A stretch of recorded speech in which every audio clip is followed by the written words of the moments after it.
Suasananya sunyi dan emosional. Alia baru saja mendengar pengakuan jujur dari Raka, sesuatu yang tak pernah ia duga masih tersimpan dalam hati lelaki itu. Mereka berdiri bersebelahan, tapi seolah dipisahkan oleh dinding tak kasat mata, dinding yang terbuat dari luka dan waktu. Alia menunduk perlahan. Suaranya nyaris seperti bisikan. Aku benar minta maaf.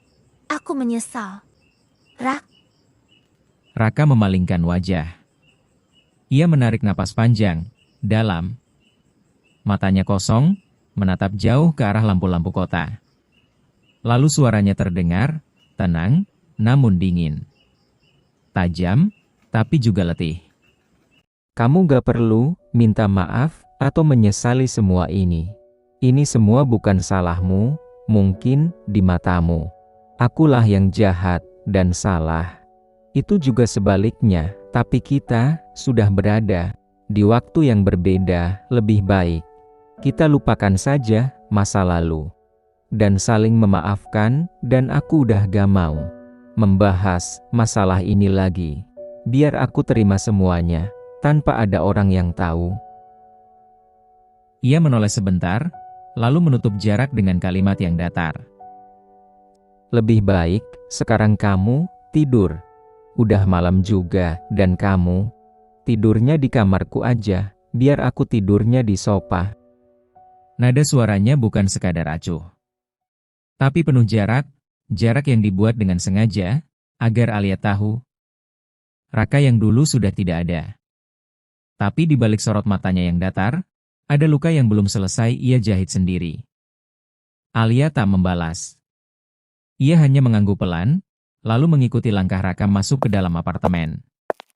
Raka mengantarnya ke kamar tanpa menatap langsung. Ia mengambil bantal dan selimut tambahan untuk Thomas dan Salsa di ruang tengah, lalu kembali dan menutup pintu kamar perlahan, tanpa kata. Di dalam kamar, Alia berdiri terpaku. Hatinya dipenuhi rasa bersalah yang menumpuk, menyesakkan. Matanya menyapu seisi ruangan.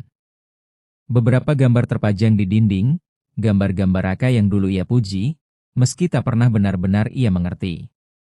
Dulu, ia pernah minta dibuatkan satu, tapi Raka tak sempat menepatinya.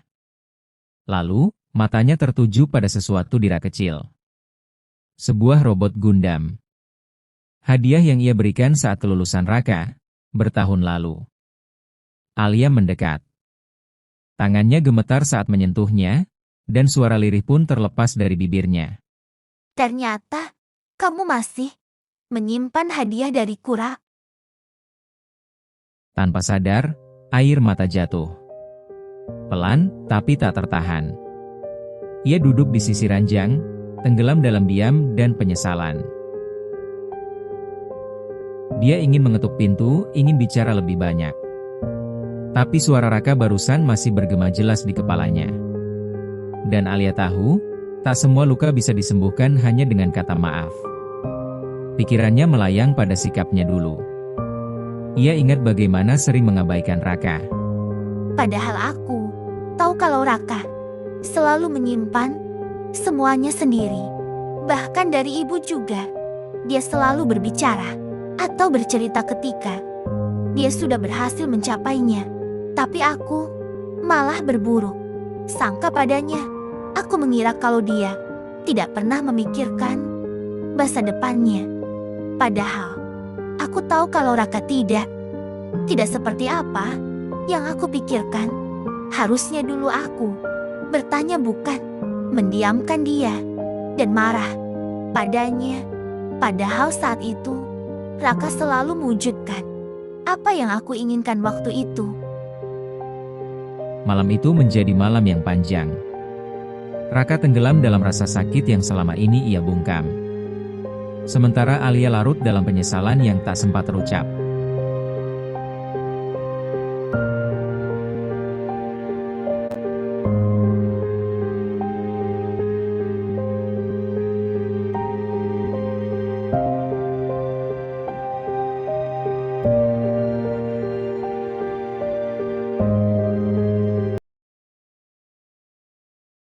Pagi datang seperti biasa. Tapi tak ada yang benar-benar terasa biasa di dalam kepala Alia. Thomas dan Salsa terbangun dengan kepala berat, mungkin akibat minuman semalam. Mereka terkejut melihat ruang tengah kosong, Raka dan Alia tak ada. Tapi di meja makan, sarapan sudah tertata rapi. Thomas mengambil ponselnya. Ada pesan dari Raka. Aku pergi keluar dulu untuk berolahraga. Kalau kalian lapar, aku udah memasakkan sarapan untuk kalian, semoga cocok ya. Tak lama kemudian, Alia keluar dari kamar. Wajahnya sembab. Salsa langsung memperhatikan. Matamu, kenapa? Kayak abis nangis gitu. Tanya Salsa, cemas. Alia buru-buru tersenyum. Tapi senyumnya kaku, seperti topeng. Enggak kok. Mungkin karena kurang tidur. Soalnya aku semalam ngobrol panjang sama Raka. Semalam jadi mataku sembab gini. Salsa mengangguk pelan, walau masih ragu. Mereka mulai menyantap sarapan buatan Raka. Tak lama kemudian, Raka pulang. Ia tampak segar setelah olahraga, tapi tetap dengan ekspresi datar sulit dibaca. Setelah sarapan, mereka semua bersiap-siap untuk pamit pulang. Akhirnya, kalian pulang juga. Celetuk Raka, setengah bercanda. Terima kasih, Raka udah dibolehin main dan nginep di sini. Nanti minggu depan, kita kesini lagi. Ya. Ucap Salsa. Raka hanya tersenyum tipis. Ya, nyusahin lagi nih. Semua tertawa, kecuali Alia. Ia hanya memandangi Raka seolah ingin bicara, tapi tak jadi. Raka tak membalas tatapan itu. Setelah pintu tertutup, keheningan kembali menyelimuti apartemen. Hari-hari berlalu. Di kantor, Raka sedang bekerja saat dipanggil ke ruangan atasannya, ayah Thomas. Pembicaraan mereka serius tapi singkat. Saat keluar, Raka berpapasan dengan Thomas. Kamu habis ngapain di ruangan ayahku? Raka tersenyum kecil. Ya urusan kerjaan aja sih, gak terlalu penting juga. Udahlah, kita ke kantin aja yuk, aku lapar banget. Mereka makan siang bersama rekan-rekan kantor lainnya. Tertawa keras, bercanda seolah semuanya baik-baik saja. Minggu berikutnya, mereka kembali berkumpul di apartemen Raka. Obrolan ringan pun berkembang jadi rencana besar. Gimana kalau kita liburan bareng lagi? Ajak Salsa semangat. Liburan bareng? Tanya Alia, agak ragu. Iya, dulu kami liburan bareng ke Bandung. Sekarang tambah kamu. Pasti seru, Al. Thomas mengusulkan. Gimana kalau kita ke Bali? Banyak wisata yang seru dan pemandangannya juga bagus. Salsa langsung setuju. Tapi Raka memotong pelan. Maaf kalau untuk liburan ke Bali, kayaknya aku gak bisa. Semua terdiam. Thomas dan Salsa saling pandang. Loh, kenapa? Raka menatap gelas di tangannya. Ia mengangkat bahu. Gak tahu kenapa, kayak terlalu rame aja sih. Salsa mencoba membujuk. Ayolah, alasanmu gak masuk akal. Masa karena rame? Ayolah, Alia tidak berkata apa-apa. Tapi sorot matanya tak lepas dari wajah Raka. Ada sesuatu di balik penolakannya, sesuatu yang belum ia mengerti.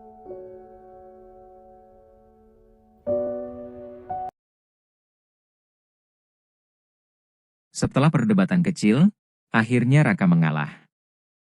Baiklah, terserah kalian, aku ikut aja. Katanya pelan, dengan wajah sedikit kesal. Yang lain bersorak senang. Rencana liburan pun dimulai. Beberapa hari kemudian, mereka berkumpul di bandara.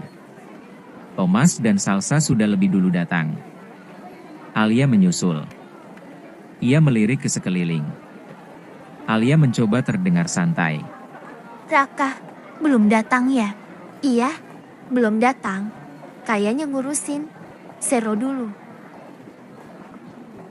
Tak lama, Raka muncul sambil menarik koper. Maaf aku, agak telat, aku nitipin Zero dulu, tadi. Setelah check-in, mereka masuk ke pesawat. Raka dan Alia duduk berdampingan. Sepanjang penerbangan, Raka hanya diam, tenggelam dalam musik dan bukunya. Alia beberapa kali melirik. Ingin bicara. Tapi, selalu mengurungkan niatnya. Ia menatap keluar jendela. Langit di luar cerah, biru bersih, tapi dadanya terasa sesak. Dalam hati, ia bertanya, Raka, sudah menjadi sosok yang tak aku kenali lagi. Sikapnya dingin, berbeda, tidak seperti dulu. Mungkin Raka yang dulu pasti bercanda sama aku. Dan dia pasti tidak bisa diam. Apa aku sejahat itu? Dan sebegitu mengecewakannya, sehingga Raka berubah seperti ini. pesawat mendarat di Bali. Mereka melanjutkan perjalanan ke hotel, tertawa dan berbagi cerita. Tapi di balik keceriaan itu, mereka tertawa, makan, dan berbagi momen. Tapi hati yang pernah retak, tak bisa sepenuhnya menyatu hanya karena waktu.